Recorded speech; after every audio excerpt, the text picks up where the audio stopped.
Jamie Mansfield. Thank you for coming into my art studio. Today I'm going to be showing us how I paint these acrylic on canvas floral abstractions. They are unpredictable. I never know what they're going to become, but they're just a colorful palette, a lot of texture, a lot of colors, shapes. I'll show you how I make these, and I hope that they bring you as much joy and hope as I receive in painting them myself. So we're going to head into the area where I paint. So come on, let's go. All right, we're going to get rolling here.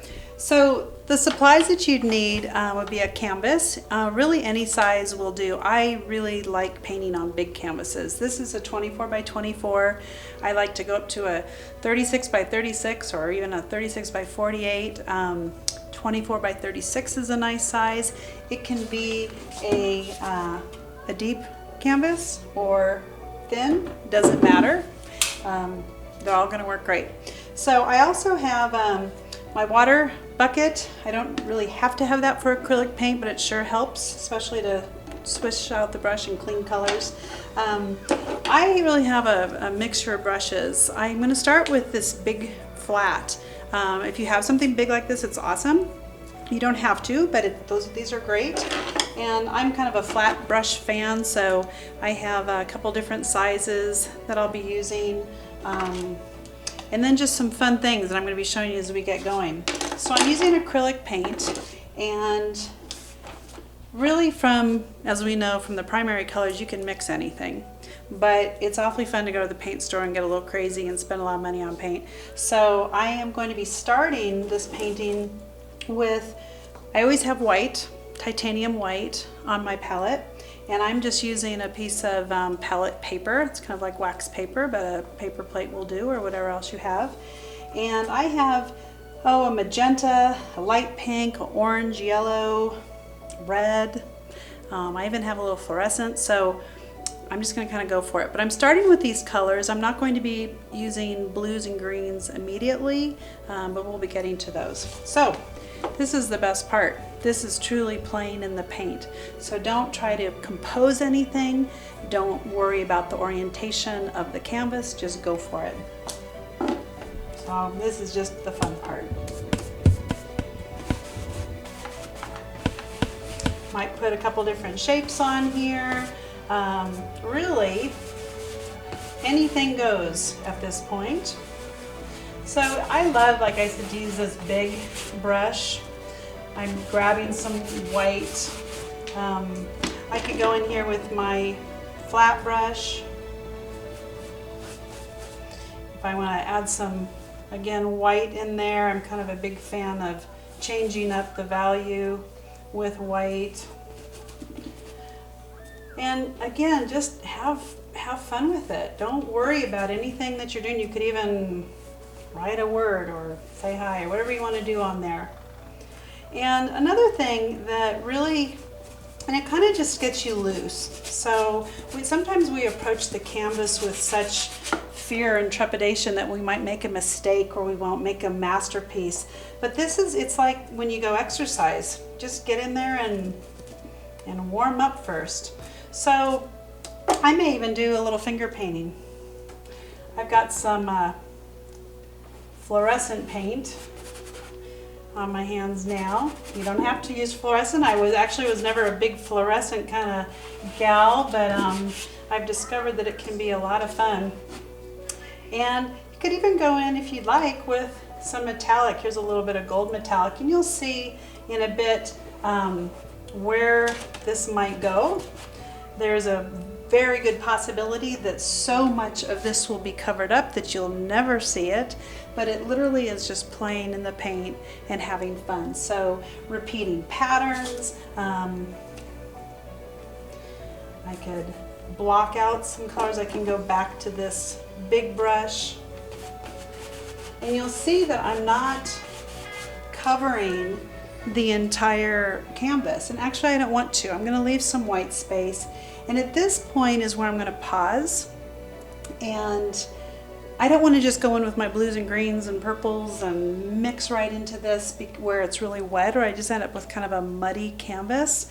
So I'm I'm going to take a break here, and this is where you just go wash your hands off or walk away, and we're going to get our other mixture of paint colors ready.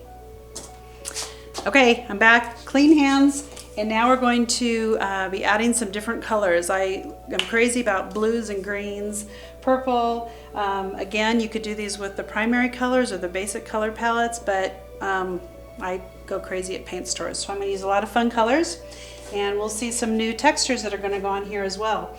So this is still a little wet, so in an ideal world I'd maybe let it dry just a little bit more, but that's okay, we're going to go for it. So I'm going to go back in with this big brush again, and again, I am not thinking at all what I'm making. I'm not trying to create something. In fact, I really don't know where I'm going with this. So we'll just see what happens here.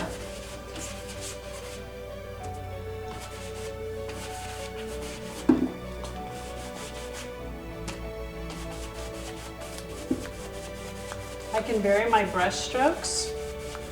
I can blend if I want to. I can go back in with, this flat brush again and kind of sneak between some spaces here. This is really pretty blue.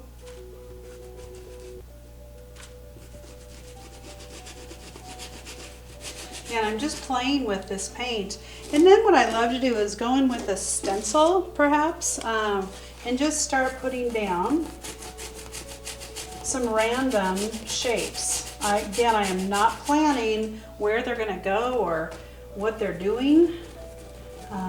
They're just kind of happening. But it's fun. You don't know. It's really a very freeing to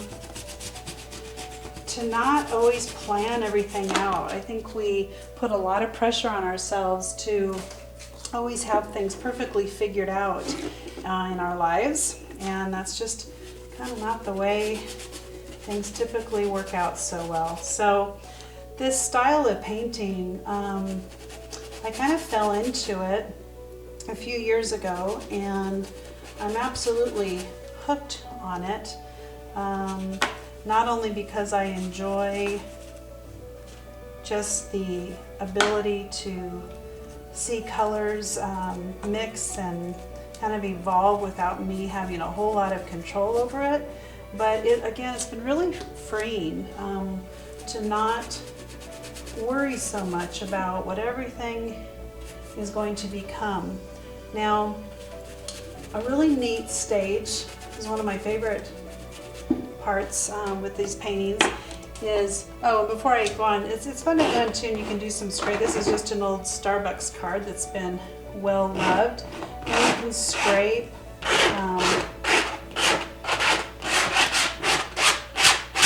Get some cool texture going. But what I really love to do at this point is turn the canvas a different direction. And if you're even feeling kind of a little out of control at this point, paint even with your non-dominant hand. Paint with your left hand. Put music on, stand up, dance while you paint. Don't limit yourself when you're still just playing with the canvas. So I'm going to go in, I've got this really pretty green gold color on here that I love to work with.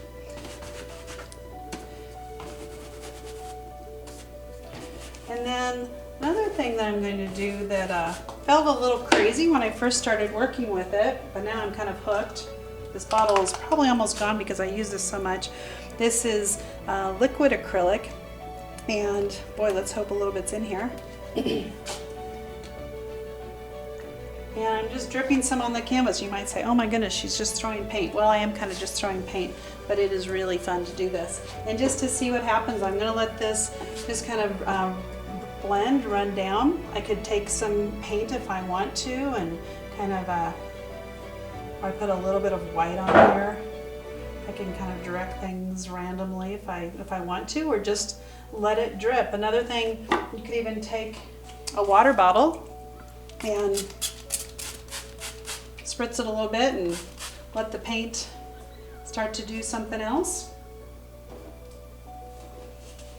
Another fun texture, boy, this one's been used a lot, are just some foam stamp sponges. You can paint, again, kind of keep it random. And, whoops, uh-oh, I got the disaster here. I'll just wipe that on there. It may end up being actually a very cool place.